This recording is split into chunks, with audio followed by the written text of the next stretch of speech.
Hello, people of the internet, and welcome to us wandering around the garden. Like a teddy bear. No, not like a teddy bear, because yeah, don't have the fur for it. He doesn't have a good reason. No. That's the thing. Right, here we are. Okay, so we're outside the house, as you can see by the fact that there's a big wall behind us. Yeah, and there's sun on us. And a number of people asked us to wander around the garden. A number of people. Was it a number of people or was it one? One. Oh, okay, one person asked us to wander around the garden. So we thought we would. We live in a very, very, very old farmhouse come courthouse come whatever. Part of it. Part of it. We rent a bit. We rent the Less bit that's than a livable third. in. Yeah. Yeah. So we probably have maybe a third of the place, maybe a quarter of the place, something like that. It's not a huge amount of it, but I hope you can see it behind us. That's all derelict. Yeah, most of it's derelict. Basically, we've got there's a bit over there. I think I'm pointing in the right direction. Yeah. Basically, the bit over there that's behind Joe now is the bit that we can live in. The bit that's not falling apart. The bit that's not falling apart. The bit that's still got floors in it and ceilings and. Well. Yeah. Yeah. For now, anyway. For now. I do wonder about some of those floorboards. Well, if we fall through one day. Basically, what happened was the house was sort of vaguely occupied by. They had a chap living in it who was kind of looking after it, and he did that for about. I think somebody told me he did that for about 50 years, and then he moved out because he could cope with it no more, and a hole developed in the roof, and it sat like that for about 20 years. Now, Welsh rain is persistent. It is very persistent. There's an awful lot of it, and that sort of running through a house for 20 years will do an awful lot of damage, which is exactly what it did.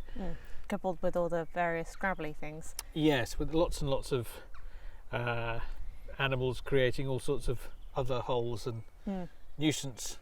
Nuisances. Speaking of nuisances, yes. Yeah. We have some of those nuisances living in above our bedroom at the minute. We do. Yeah. But But eventually, somebody came along. Well, the people who own the place, who are the same people that have owned it for quite some time. We're in, I think, second or third generation of that now. I'm not entirely sure, but it's either way. It's been in the same family for quite some time, and they had the roof repaired. But they didn't do anything else with the rest of the building. What they eventually did was they put a kitchen and bathroom and things like that in the bits that were livable. Habitable. sort of habitable, and a heating system and that sort of thing. And that happened about 25 years ago, something like that. And nothing has been done since, pretty much. Well, they removed some... how much guano from the attic? It wasn't bats, it was birds. Basically the stuff that, because of the fact that there had been an awful lot of there were owls and there were bats and there were jackdaws and all sorts of things living in the attic. And still are. What they did was they filled it up with a mixture of the nesting material that they use, so bits of twig and stuff like that, and the various different amounts of poop that they produce. And guano. And so they removed a section of the roof, and then they had a couple of guys working in there for several weeks just digging it out, and in some instances they tell me it was 7 feet deep, which is taller than me. Yeah, it is. That's kind of ridiculous. That's obviously up towards the crest of the roof, but yeah, it grim.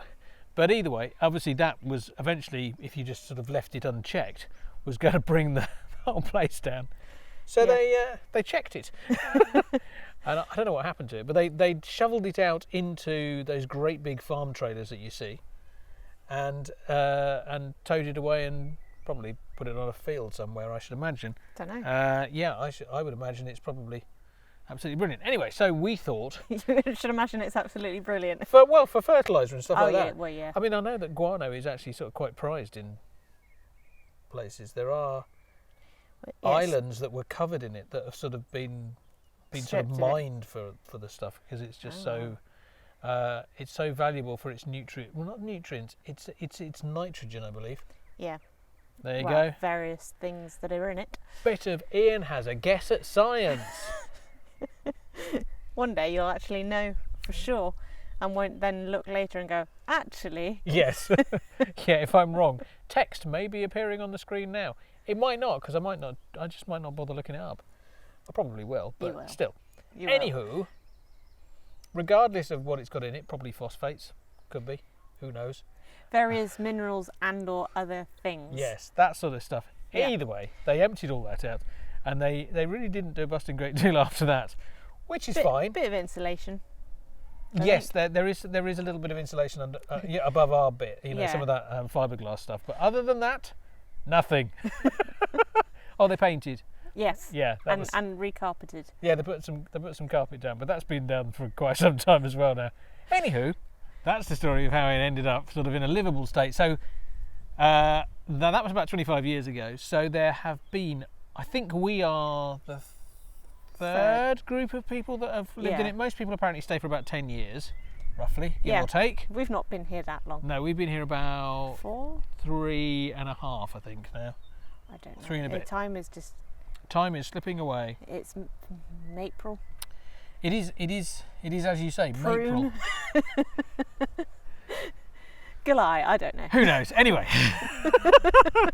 Yes, that well-known month beginning with G. Exactly. Gruntember. Anywho, in the shadows behind us, there's the house, and as far as the garden is concerned, well, it's just. Well, let's see if I can sort of pan round a bit. Maybe you can see. There's Joe standing over there. There's Ant a hills. bunch of brambles, and we swing round a bit more, and yeah, there's old anthills. These lumps that you see here, that's all created by ants. So that's kind of it for what we sort of talk of as the front garden. Yeah. There is. We just kind of largely leave it be because Yeah. it attracts a lot of wildlife like bees and butterflies and Yep. birdie type things. Lots of brambles, lots of nettles, all the stuff that they like. We There are keep it in check a bit, but the lawns occasionally get mown. by sheep. Well, sometimes by us and sometimes by sheep. It depends on whether or not we can be bothered. If we can't be bothered, we just open the gates and Well- the sheep come in and do their thing. Not even if we can't be bothered. Sometimes the sheep do have a break in They are and they quite mow the good lawn at that. for us and fertilise it at the same time. Yeah. It's ever so handy. Yeah. But largely we leave it alone. Yeah, I mean, calling it a garden is a bit. It implies That we do something with we it. do something. Implies or just- infers, one or the other. Yeah. There is a bit of decking, which is what we're about to walk over now. There is now. You see, bits of it have got nice little walled garden bits. And well, the other thing that's kind of interesting. Okay, we're on the decking now.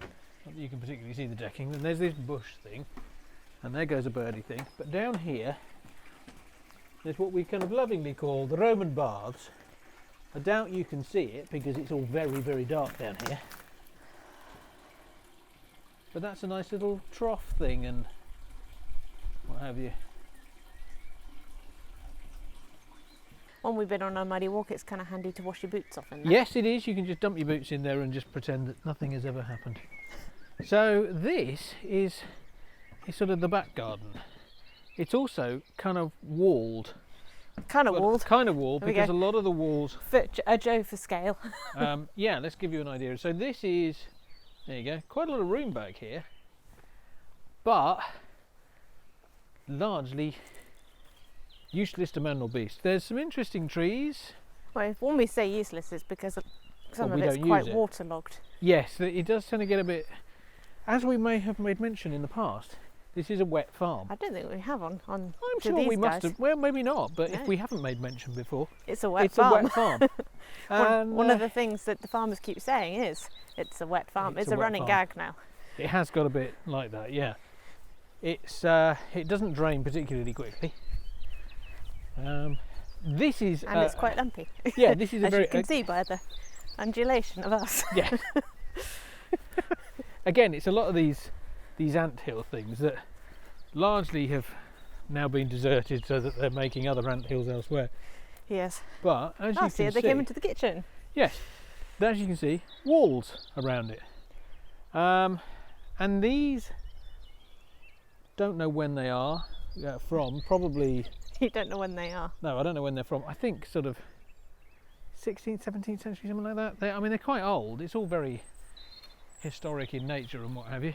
Down here, there used to be orchards and sort of water gardens, I think they were described as, and all sorts of stuff, but none of that's there anymore really. There's a few trees, a few pear trees.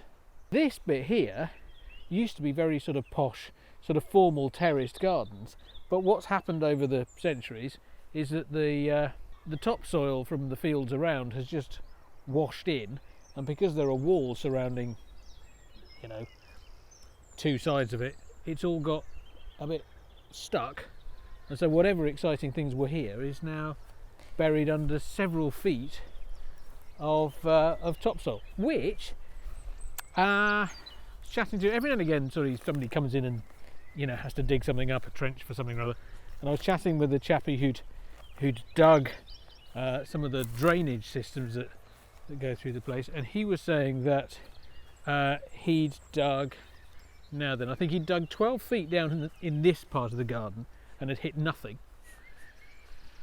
And then on the other side of the house, he'd gone down 9 feet and he'd found the original cobbles from when it was a farmhouse or a hunting lodge or whatever. It's been used for all sorts of things. I mean, you can see it is quite a stunning building. Yeah. But sadly, a lot of it's, completely useless to the man or the beast.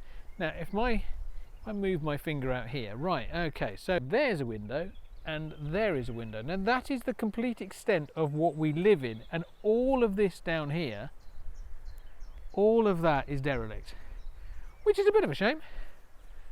But it does mean that we get to live in a house with no neighbours.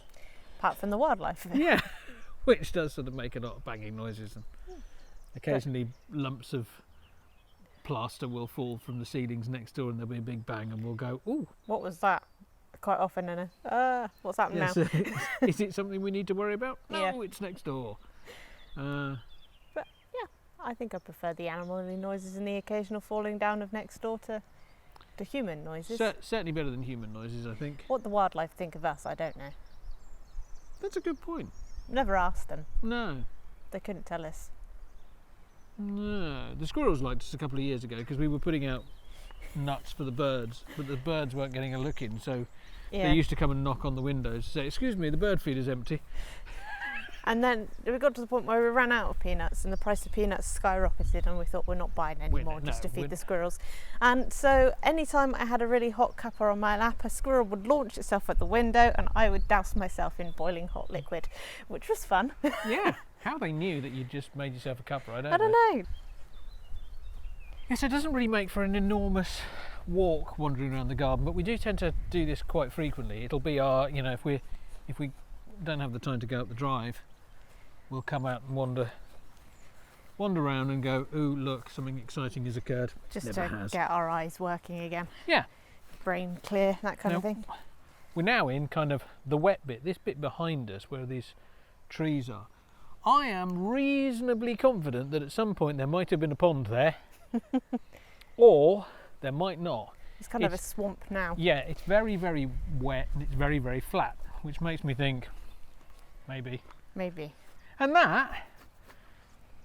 that's it, really. That's the garden, really. So this is probably going to be an incredibly short film. But you asked for it, so you did. there you go. Well, somebody asked for it. Can't remember who it was. Terribly sorry about that. Liz, I can't remember. Somebody. Either way, it gave us something to talk about because we're kind of running out. Yeah, we are. It is odd. This not going out and doing anything is a bit strange. So.